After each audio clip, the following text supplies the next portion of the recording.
Hi guys, my name is Emmeline. I'm Cassie. I'm Blake. And we're going to be talking about sororities today. So the topic outline is going to be the foundations of sororities. Then Blake is going to be talking about the advantages, and then Cassie's going to be talking about the disadvantages.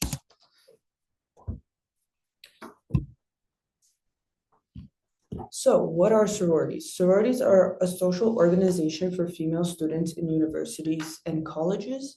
It's often established around values, providing a network of sisterhood and support. The history of sororities are that it was first founded in mid-19th centuries, and it was created due to females being excluded from male-dominant collegiate societal and academic spaces. Sororities provided a sense of community and advocacy. So with sororities, there are some roles that people can join. We have the president, the vice president, treasurer, secretary, and social chair. The requirement process is that the first day you register, so filling out paperwork. The second day is the sisterhood round where you meet the current members. Then we got the third day where is the philo round, and sororities go around talking about their values and characteristics. The fourth day we have preference round, which is invite only, and the girls go around the sorority houses and talk and have dinner with the members. Then we have the fifth day, which is the bidding round, and it's an invitation to join the sorority, and you pick which one you want to be a part of. Now we're going to have Blake talk about advantages and successes of being in a sorority. I found studies done by the North American Interfraternity Conference that showed that 93% of the members affiliated with sororities compared to 82% of the non-members persist through to graduation. Additionally, test scores and cumulative GPA tend to be higher for members as well. Sorority members showed academic excellence in skills such as science and writing skills. Additionally, the Foundation for Fraternal Excellence studied sorority membership and ties to the college experience, as well as career development and well-being post-graduation. A majority of affiliated members donated to their alma mater and reported financial, physical, and social well-being compared to non-affiliated members. There are several positive aspects to joining a sorority. A sorority can encourage personal growth and help develop long-lasting friendships. Sororities are involved in a multitude of events that allow members to work together and network with alumni and professionals. Some alumni include influential women in leadership, such as former Vice President Kamala Harris, Kappa Kappa Alpha, TV personality Oprah Winfrey, Delta Sigma Theta, and former First Lady Hillary Clinton, Kappa Kappa Alpha. Networking provides the opportunity to speak to current members and alumni, which could be beneficial for advice, mentorship, and future career opportunities. Now we're going to pass it over to Cassie for disadvantages and criticisms. So I'm in a sorority, so these have never applied to me, but I have heard that these have applied to other sororities at other schools since Greek life isn't as competitive at CSUN. But one of the disadvantages could be alcohol consumption, because when you're in Greek life, you're probably going to be drinking more, like a lot more. And in 2020, Harvard reported that 4 out of 5 sorority or fraternity members are binge drinkers due to peer pressure, social environments, and rituals. Another disadvantage could be a negative impact on mental health. Joining a sorority may leave a negative impact on a person's mental health because a girl may not feel that they don't fit into their sorority, or that they're pressured to act a certain way around their sisters, or feeling like a lack of sisterhood, like they're not as close as they want it to be. And also financial stress, because the dues that you have to pay can be a lot for some people. And there's also a lot of events, and you could be busy with other jobs and like work or like schoolwork. And so like that can be negative. And there's also hazing and harmful practices. And if you don't know what hazing is, it's any activity that humiliates, degrades, or endangers someone in order to be initiated. Hazing can be a lot of things, like dangerous things, and some people take it too far. And hazing can include forced alcohol consumption, sleep deprivation, public humiliation, and forced servitude. Many schools, including CSUN, have policies in place to prevent hazing, and hazing can also have a negative impact on a person's mental health.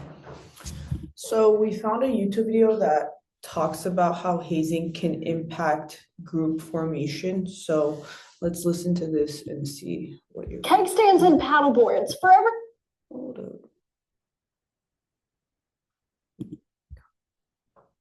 Everyone is in it together. This kind of shared trauma creates an intense bond with other pledges and creates a distance between themselves and non-group members. Basically, it creates a kind of us versus them mentality among pledges. And the experience of hazing itself, or maltreatment, as some researchers call it, makes pledges feel dependent on the group, cognitively, socially, and emotionally.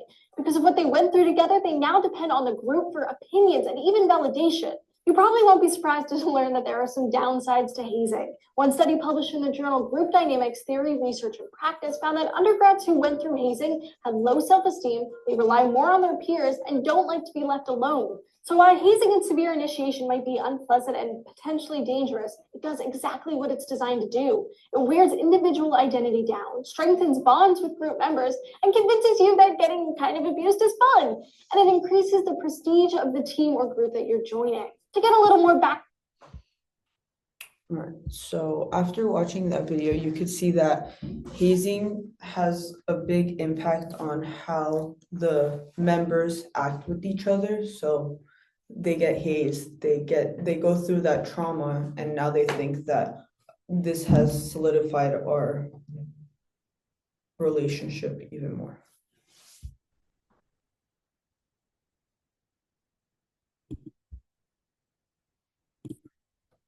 Okay, so after watching that, we're gonna do a little discussion about our thoughts of sororities and how we see it. So Blake and I are not in a sorority or a frat, so we see it in an outside perspective, but we have Cassie that is in an actual sorority, so she knows what really goes on.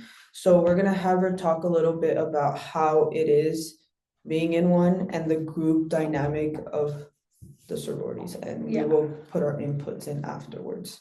So I'm in a sorority, and I've heard like a lot of bad things, or like people assume like the worst, like they're like, oh my god, like being in a sorority, that's so culty, like you guys all act the same, like you guys are like crazy or whatever, or like you guys are all mean girls, like you don't even like each other. But that's not true, because I like everyone in my sorority. There's 90 people. I may not be as close with all of them, but like I can still like talk to them whenever I need to, because they're my sisters.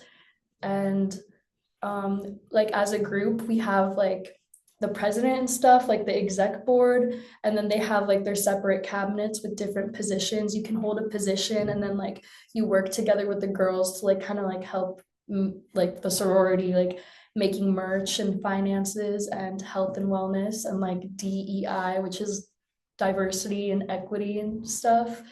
And then even if you're not in a position, like you can help set up for events, you take pictures, you like support your sorority, and like we all do that together. Even if we're not like the closest, we're still like all sisters. So what's your guys' opinion on sororities from outside? So I haven't really been encountered with a lot of sorority girls. I've only seen them through movies, and they all look so crazy and they love to party. And I feel like I don't know, it's really interesting to see how they actually do a lot for the environment and like societally, like what goes on that we really don't know about it, other than that they like to party. And talking about frats as well, because they have a really bad rep.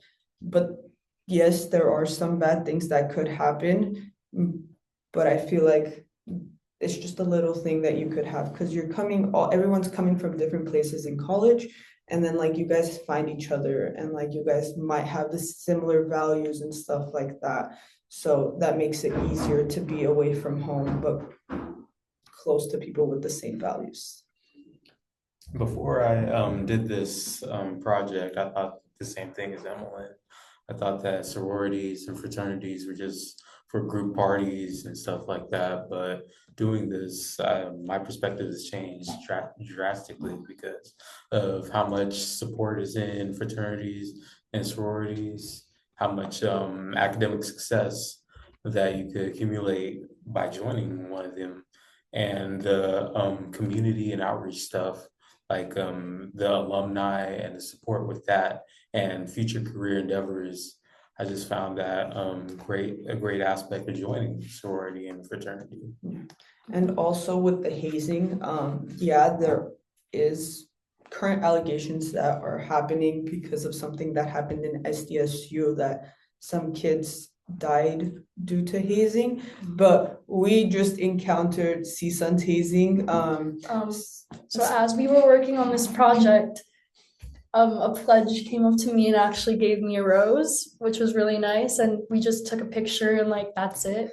Nothing crazy I don't know happens if here. it's like considered as like embarrassing. Maybe they're embarrassed to do it, but it's like very genuine. Like it's Like, a it's sweet sweet. little thing that they have to do just to prove that they want to be in the frat. Is that I what? think so. That's Or it's what just like hazing is, I to think. show how like good they are, maybe. I Sort don't of like know. initiation. I had a question about how it is being in a sorority. Yeah, there's a lot of girls in there, and how do you guys deal with conflict, or is there any conflict that there is to be dealt with? Well, since there are 90 girls in the sorority, not everybody is gonna have like synergy and like work together and or like just like be good with each other. So when there are problems, I think they do like they keep it between them. But if like for example, they're working in like the same cabinet, yeah, they may not get along personally, but they're still gonna work together. And I do like I know people can like work together good even if they aren't like the best of friends. They still work together good in a group. Okay. And what personally inspired you to be part of a sorority? Well, I didn't want to join a sorority at first until I met all of the girls at like an open house kind of thing. But it was just like in the library lawn, like meet the Greeks. And then like I realized like, oh, like I really like these girls and like I could see myself like joining. And so I went through the recruitment process. And I actually didn't get a bid, but they COB'd me, which is continuous open bidding, which is a process after bid day, after recruitment, where if they think that you're a good fit, like they will personally like text you or something or call you and like be like, hey, like, would you be interested in joining our sorority and like trying to get to know you? And I wanted to be more involved and I wanted to like work in the group with my sisters. Mhm. And then also another thing is like us being in like schoolwork groups, there are a bunch of social loafers. And I know you guys have a bunch of events and stuff. I don't know how it works of people help, like the girls help out, or is it someone else doing it? But if you guys were to help out, are there any like social loafers that you see or in any sense of that? Yeah, so I think the people helping out the most are the executive and their cabinet. Like for Philo, there's a philanthropy like cabinet or something that works on the whole Philo, like all the events that we do for our Philo. And so they're the ones doing the most work and like we can help set up or like we can just help promote our Philo so more people come, like more people to support us and make like more money. I don't know, like fundraiser because we do like fundraisers to the Alpha Phi Foundation for Women's Heart Health. So like we want more people to show up, but there definitely are people that like don't really like either they're really busy, like they're grown and like they don't have like jobs or we have a lot of athletes in our sorority, so they may not be able to pull up. So I guess they could be considered social loafers, but that's just because they have other stuff to do and a sorority, like there's a lot of events and you're not going to be able to show up to every single one. And then also, so when you guys communicate through text, but if something important was to be said, is it all 90 of you guys coming together and going through that? Or you guys do in small groups so you guys can get everyone's feedback or? So we do have a big group chat where it's like things that like we don't need to know like right away, like so we can plan events. They want to get everyone's input. So they like do polls and stuff, and then we answer the polls like to figure out which day works best for us or whatever, like what theme we want, like what we should wear to some event. And then But when we make decisions, everyone in the house has an effect on the decision, so everyone gets like their input put in. Okay, that's cool. So everyone puts their inputs in this group chat. But if there was like a necessary thing that the higher ups needed to talk to a couple of the girls, would they call them over or would they still do it over the phone? It's only if like you're in the cabinet and like you actually have like an effect on like some event, then it's like they only talk within their cabinet. Like not like we don't have power over like, for example, like making the merch. That's just marketing cabinet. Or like, so only the marketing cabinet is like talking to each other about it, and they like have their own meetings and stuff. Or like the Instagram, like the higher ups kind of decide what happens, and then we can be a part of it. Like we send in pictures for them to post. Okay, so everyone has their own role. Yeah, and we all kind of get like represented like on like the social media. Like we all have our time to be out there. Okay. So that was our conversation over sororities, and we learned so much from Cassie and our own research of how sororities really work. It's really eye-opening. They're not all about just parties. So to end it on that, thank you for listening to our presentation. If there's any questions, don't be scared. Reach out. And then, yeah. So YouTube link is down below.